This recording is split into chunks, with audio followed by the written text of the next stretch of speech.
दोस्तों, बहुत से लोग अपना खुद का बिजनेस करना चाहते हैं और करोड़ों कमाना चाहते हैं, बट दिक्कत यह है कि उन लोगों की भैंस पैदा होने से पहले ही मर जाती है। अब आप सोच रहे होंगे कि ये बिजनेस शुरू करने का और भैंस का क्या कनेक्शन है। तो उसके लिए आपको ये इंटरेस्टिंग स्टोरी को जानना होगा। तो ये कहानी है दो दोस्तों की, राम और मोहन की। ये दोनों डिसाइड करते हैं कि हम मिलके एक बिजनेस शुरू करेंगे। हम एक एक भैंस खरीदेंगे और उसका दूध निकालेंगे, दूध से दही बनाएंगे, पनीर बनाएंगे और उसे बेचेंगे और अमीर बनेंगे। अब दोनों डिसाइड करते हैं कि अगले दिन सुबह 10 बजे हम चौराहे पर मिलेंगे और भैंस खरीदने के लिए जाएंगे। अब अगले दिन राम तो चौराहे पर पहुंच जाता है, पर मोहन नहीं आता। अब राम 2-3 घंटे तक मोहन का वेट करता है, बट फिर वो सोचता है कि शायद मोहन को बिजनेस में कोई इंटरेस्ट नहीं है। तो राम अकेला भैंस खरीदने के लिए निकल जाता है और भैंस खरीद के ले आता है और उसकी खूब सेवा करता है, उसका दूध निकालता है और उससे मिल्क प्रोडक्ट्स बनाकर उन्हें बेचना शुरू कर देता है। और उससे जो भी उसकी कमाई होती थी, उन पैसों को वो वापस री इन्वेस्ट कर देता था।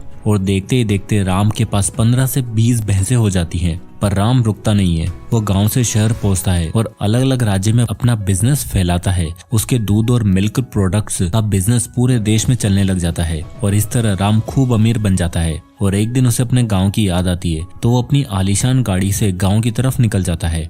और गांव में जैसे ही वो पहुंचता है तो उसकी गाड़ी खराब हो जाती है। तो वो किसी से मदद के लिए उतरता है, तो उसे एक पेड़ के पास एक आदमी दिखता है। राम गाड़ी से उतरता है, उस आदमी के पास जाता है तो वो देखता है कि ये तो उसका दोस्त मोहन है और वो बड़ी बुरी हालत में होता है। तो राम मोहन से पूछता है कि ये क्या हालत बना रखी है तूने। मोहन राम को सूट बूट में देखकर पहचानता ही नहीं है। फिर राम मोहन को बोलता है कि मैं तेरे बचपन का दोस्त राम। तब मोहन उसे पहचानता है। तो राम मोहन को बोलता है कि तू उस दिन चौराहे पर भैंस खरीदने के लिए क्यों नहीं आया। अगर तू आता तो अपन दोनों दोस्त मिलकर बिजनेस करते और तू भी मेरी तरह अमीर बन जाता। तब मोहन राम को बोलता है कि जिस दिन हमने डिसाइड किया था कि हम भैंस खरीदेंगे, उस दिन मैं शाम को अपने घर गया और अपनी पत्नी को ये सारी चीजें बताई कि हम इस तरह अपना बिजनेस शुरू करने वाले हैं। तो मेरी पत्नी ने मुझसे बोला, अगर तुम भैंस खरीदोगे और भैंस को कोई बीमारी हो गई तो, और भैंस मर गई तो फिर क्या होगा। अब ये सुनकर राम हंसने लग गया कि तेरी भैंस तो पैदा होने से ही पहले मर गई। और दोस्तों, मैक्सिमम लोगों के साथ यही होता है। वो लोग बिजनेस शुरू करने का, पैसा कमाने का तो सोचते हैं, बट कुछ भी शुरू करने से पहले उनके अंदर दुनिया भर की नेगेटिविटी आ जाती है और वो भला बुरा सोचने लग जाते हैं, जिसके कारण वो कभी भी बिजनेस शुरू ही नहीं कर पाते। इंडिया में 93% ऐसे लोग हैं जो बिजनेस करना चाहते हैं और रिच और फाइनेंशियली फ्री बनना चाहते हैं। सभी को अपना पहला 1 करोड़ जल्द से जल्द कमाना है। पर इन 93% लोगों में से सिर्फ 11% ही ऐसे लोग हैं जो एक्चुअल में कोई बिजनेस शुरू करते हैं और सक्सेसफुल बन पाते हैं। इसका सबसे बड़ा रीजन ये है कि इंडिया में सभी को करोड़पति तो बनना है, करोड़ों कमाना है, पर करोड़ों कमाने के लिए कोई बिजनेस को शुरू करना लोगों को ठीक से आता ही नहीं है। तो आखिर ऐसे क्या करें कि हम भी इंडिया के टॉप 1% लोगों की कैटेगरी में आ सकें। ये सब मैं आपको इस वीडियो के जरिए बताने वाला हूँ, जिसमें मैं आपको रे डैनियल के द्वारा लिखी गई बुक 12 मंथ्स टू $1 मिलियन के जरिए 3 ऐसे स्टेजेस को एक्सप्लेन करने वाला हूँ, जिसको जानने के बाद आप अपने बिजनेस से $1 मिलियन या इंडियन भाषा में कहें 1 करोड़ रुपए सिर्फ 12 महीने के अंदर अंदर अचीव कर सकते हैं। तो चलिए शुरू करते हैं। तो दोस्तों, इस बुक में ऑथर ने हमें 12 महीनों के अंदर 1 करोड़ कमाने का स्टेप बाय स्टेप प्रोसेस बताया है, जिसे उन्होंने 3 स्टेजेस में डिवाइड किया है। पहली स्टेज है हसल स्टेज, जो पहले 1 से 4 महीने में हमें फॉलो करनी है। दूसरी है ग्रोथ स्टेज, जो 5 से 9 महीने की होती है। और तीसरी है गोल्ड स्टेज, जो 10 से 12वें महीने की होती है। तो आइए एक एक करके इन तीनों स्टेजेस को डिटेल में समझते हैं। Stage number 1, the hustle stage.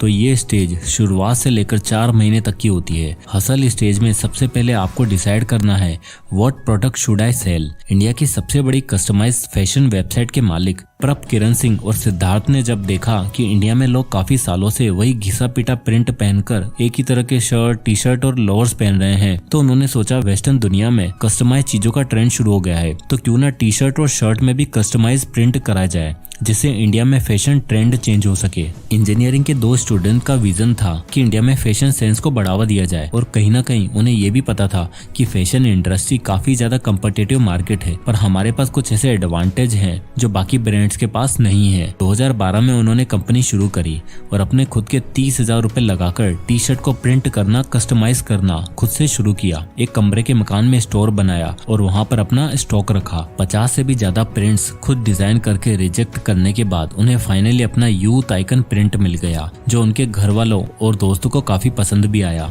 पर अब सबसे बड़ी मुसीबत ये थी कि प्रोडक्ट को बेचे कैसे। And how to get your first customer. तो प्रोडक्ट डिजाइन करने के बाद उनके सामने वही चैलेंज आया जो हर बिजनेसमैन के सामने आता है, जो कि था कि how to get first customer. इसके लिए प्रभ, किरण और सिद्धार्थ ने अपना प्रोडक्ट एग्जीबिशंस में, कॉलेज फेस्ट के दौरान अपने प्रोडक्ट को सेल करना शुरू किया। दोनों ने खुद से ही सारी मैन्युफैक्चरिंग और सेलिंग करी, पर ये इनफ नहीं था। इसलिए फाइनली उन्होंने अपनी कंपनी की वेबसाइट लॉन्च करी, bewkoof.com। इस नाम को रखने का रीजन ये था कि जब भी कहीं किसी प्लेटफॉर्म पर आप ये नाम पढ़ोगे तो आपको क्यूरियोसिटी जरूर होगी कि आखिर ये बेवकूफ क्या है। और जैसे ही कस्टमर्स वेबसाइट ओपन करते हैं, उन्हें अमेजिंग प्रोडक्ट्स दिखते जिन पर एवेंजर्स के, यूट्यूबर्स के लोगो लगे होते थे, और सबसे बड़ी चीज बाकी ब्रांड से आधे दाम पर। और ये उनकी टेक्निक काम कर गई और आज की डेट में bewkoof.com 10 मिलियन कस्टमर बेस के साथ 300 करोड़ की कंपनी बन चुकी है। तो अपने स्टार्टिंग हसल की बदौलत वो इतना बड़ा बिजनेस बिल्ड कर पाए, और ये होती है किसी भी बिजनेस को शुरू करने की सबसे पहली स्टेज।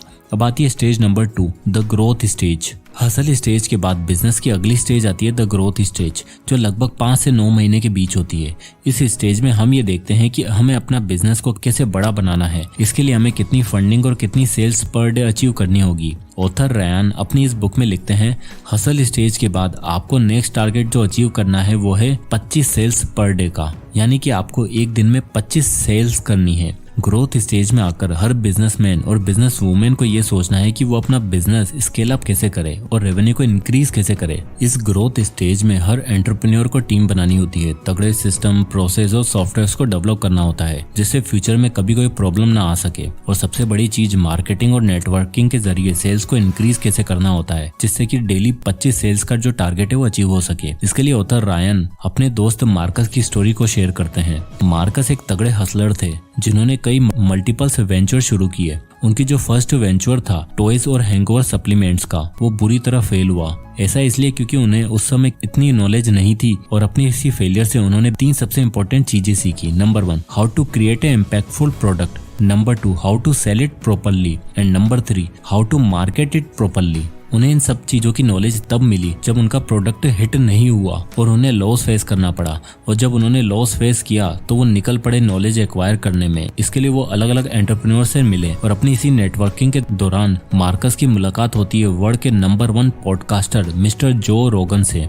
जो ने उन्हें अपने पॉडकास्ट पर बुलाया और उनसे पूछा कि आजकल आप कौन से बिजनेस में इन्वॉल्व हैं। तब मार्कस ने उन्हें बताया कि मैं आजकल ऐसे सप्लीमेंट पर काम कर रहा हूं जो आपके ब्रेन पावर, फोकस और मेंटल हेल्थ को इंक्रीज करता है। जो रोगन ने जब ये आइडिया सुना तो उन्हें काफी इंटरेस्टिंग लगा, और उन्होंने मार्कस को जल्द से जल्द प्रोडक्ट बनाने के लिए कहा। और जब मार्कस ने वो प्रोडक्ट बनाकर जो रोगन को टेस्ट करवाया, तब उन्हें सच में वो सप्लीमेंट बहुत पसंद आया, और जो ने मार्कस के साथ 50% की पार्टनरशिप के साथ इस बिजनेस को शुरू किया। और जो रोगन एक ऐसा नाम है जिसके बारे में पूरी दुनिया जानती है और जिनके मिलियंस ऑफ फॉलोअर्स हैं। और जब अपने प्रोडक्ट्स में जो ने उस सप्लीमेंट को प्रमोट करना शुरू किया, तब बिजनेस अपने आप ही ग्रो करने लगा।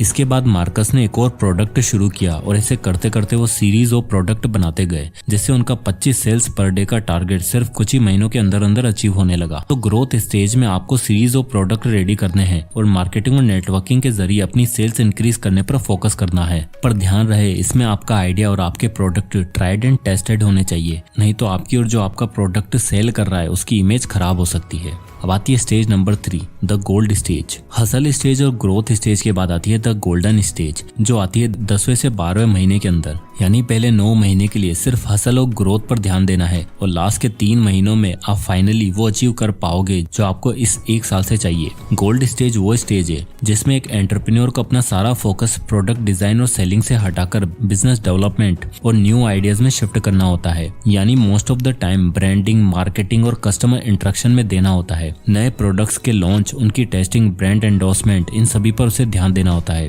साथ ही साथ अपने बिजनेस की website development, social media platform, Google ads, Facebook ads, Instagram marketing, इन सभी चीजों पर भी काम करना होता है। इससे होता यह है कि इस स्टेज में आने के बाद आप अपना मेन काम जो प्रोडक्ट मैन्युफैक्चर करना है उसे ऑटोमेट कर चुके होंगे, और आप as a owner of the business वो सब करोगे जिससे आपके बिजनेस को लोग जाने। और इंडिया में इसका सबसे अच्छा एग्जांपल है रितेश अग्रवाल, जिन्होंने ओयो होटल्स की ब्रांड शुरू की। उन्हें ये आइडिया तब आया था जब वो टाइट बजट के कारण किसी गंदे से होटल रूम में रुके थे।